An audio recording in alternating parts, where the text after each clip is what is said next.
In the pantheon of pro wrestling, Hillbilly Jim stands out like a 6'7" Christmas tree that someone forgot to decorate. With his wide grin, denim overalls, and good old boy image, he seemed like the human equivalent of a golden retriever, loyal, friendly, and probably just happy to be there.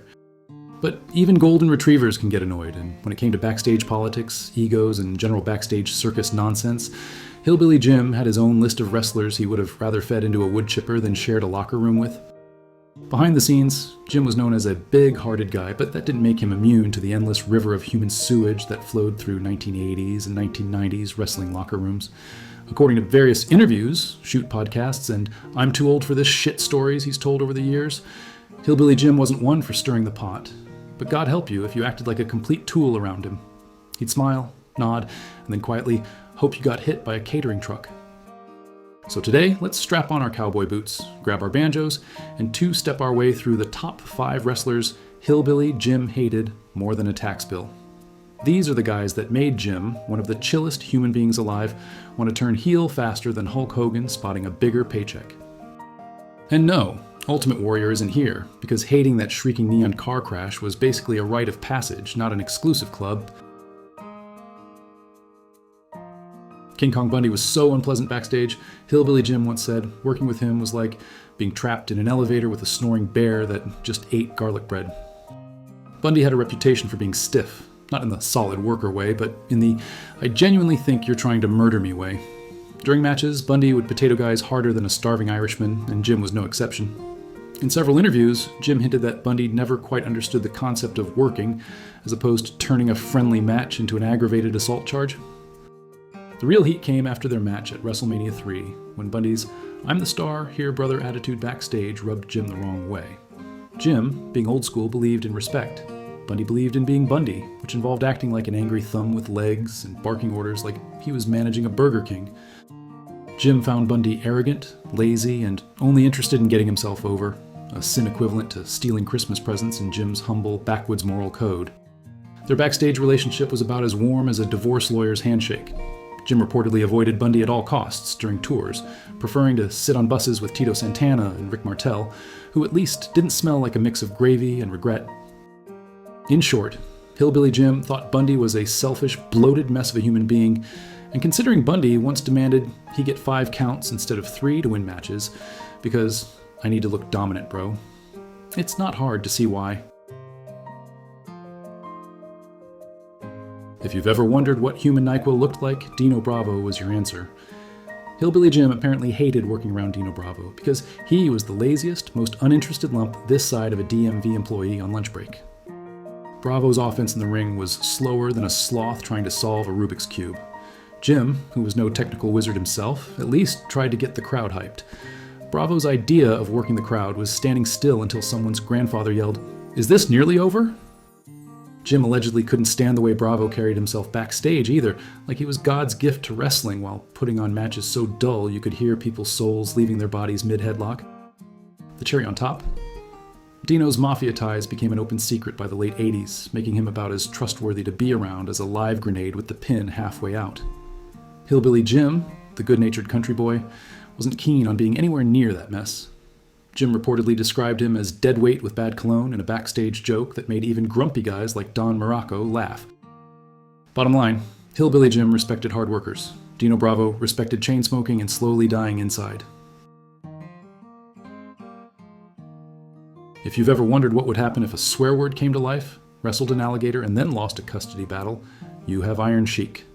Sheik was a ticking time bomb of rage, drugs, and drunken karaoke sessions that sounded like somebody throwing up alphabet soup. Hillbilly Jim, who was pretty much the locker room's designated chill uncle, absolutely despised being anywhere near Sheiky Baby during his chemically enhanced tantrums. Iron Sheik in the 1980s was less a man and more a one-man demolition derby. According to Jim, he didn't outright say, "I hate the Sheik," but the way he described needing a wide berth whenever Sheik was around said more than a burning effigy. Sheik would storm into locker rooms coked up like a demon and challenge people to fights over whether or not Hulk Hogan was a virgin. Hillbilly Jim, who probably thought a wild night was 2 beers and a pie-eating contest, absolutely could not handle this level of nuclear chaos. Sheik's erratic behavior didn't just make Jim nervous, it made him angry. There were real concerns about working safely with Sheik when he was blitzed out of his skull. Multiple wrestlers like Jim Brunzell and Tito Santana's backed up the idea that Sheik was a nightmare for the good old boy types backstage, who just wanted to wrestle, grab a burger, and not dodge flying metal chairs thrown because Sheik lost a chess game. It was like trying to host a Sunday barbecue while a tornado kept screaming, "Iran #1," and suplexing the picnic tables. Adrian Adonis looked like what would happen if a couch cushion and a bottle of baby oil had an unholy child, but behind his flamboyant in-ring persona was a guy who was a grade A backstage troll, and Hillbilly Jim hated nothing more than unprofessionalism that smelled like stale Marlboros and Axe body spray. Adonis was notorious for his pranks, which ranged from mild to felony level, and Hillbilly Jim, who treated wrestling like sacred church service, didn't find this funny at all. Adonis would mock Jim's good old boy image relentlessly, calling him things like Yokel Yeti and Deliverance's understudy behind his back. Jim, who genuinely loved his hillbilly gimmick, found this about as funny as finding a possum in your underpants drawer. The pranks weren't just childish, they endangered people's careers. Imagine trading 6 months for a match and finding your boots filled with icy hot 5 minutes before curtain call. Jim saw Adonis's behavior as not just juvenile, but outright sabotage. In a world where one bad match could kill your momentum and paychecks, Jim viewed Adonis as the professional equivalent of herpes, funny to joke about until you had to deal with it in real life. Ah, the honky-tonk man. If ever a wrestler looked like a prom reject who tried to make it big by selling fake Rolexes out of his trunk, it was him. And Hillbilly Jim? He despised honky-tonk man with the burning fury of 1,000 bonfires at a racist clown convention. Their beef went deep. According to Jim on multiple shoots and Honky himself, who, to be fair, hates everyone including possibly himself, there was real heat over gimmick infringement.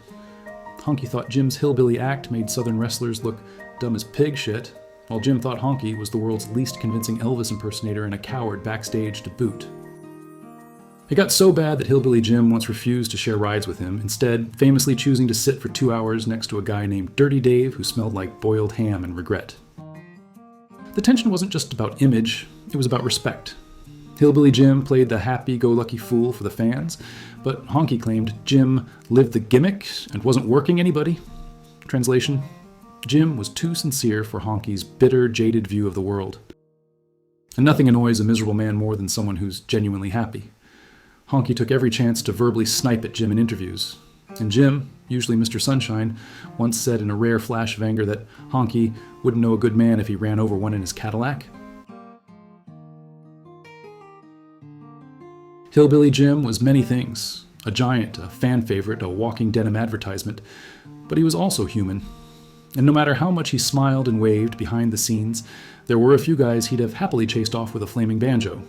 Whether it was the chemically fueled psychosis of Iron Sheik, the malicious mockery of Adrian Adonis, or the bile-flavored cheap shots of the honky-tonk man, these wrestlers managed to yank the straw out of Hillbilly Jim's hay bale heart. If nothing else, it proves that even the kindest souls sometimes dream of power-bombing their coworkers through a flaming table, and honestly, that's the most relatable thing Hillbilly Jim ever did. Thanks for watching.